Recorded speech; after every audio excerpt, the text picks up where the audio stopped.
Kaloor stadium നവീകരണത്തിൽ ക്രമക്കേട് ആരോപിച്ച് കോൺഗ്രസ് പോലീസിൽ പരാതി നൽകി. സ്പോൺസർ ആന്റോ അഗസ്റ്റിനും GCDA ചെയർമാൻ ചന്ദ്രൻ പിള്ളയ്ക്കുമെതിരെ DCC പ്രസിഡന്റ് മുഹമ്മദ് ഷിയാസാണ് പരാതി നൽകിയത്.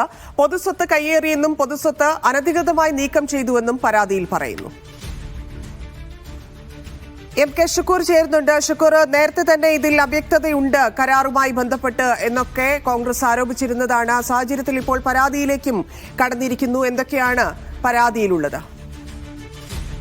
ഒരു ഒപ്പുവെച്ച കരാറില്ലാതെയാണ് കലൂർ സ്റ്റേഡിയത്തിന്റെ നവീകരണം സ്പോൺസറായ ആന്റോ അഗസ്റ്റിനെ ഏൽപ്പിച്ചത് എന്ന കാര്യം നേരത്തെ തന്നെ വ്യക്തമായതാണ്. ഇതിന് പിറകെയാണ് ഇപ്പോൾ കോൺഗ്രസ് ഒരു പരാതി ഇപ്പോൾ കമ്മീഷണർക്ക് നൽകിയിരിക്കുന്നത്. പൊതുസ്ഥലം കയ്യേറി, പൊതുസ്വത്ത് അനധികൃതമായി നീക്കം ചെയ്തു, അനധികൃത നിർമ്മാണ പ്രവർത്തനം നടത്തി തുടങ്ങിയ കുറ്റകൃത്യങ്ങൾ ചെയ്ത പ്രതികൾക്കെതിരെ ക്രിമിനൽ കേസെടുക്കണമെന്നാണ് കോൺഗ്രസിന്റെ ആവശ്യം.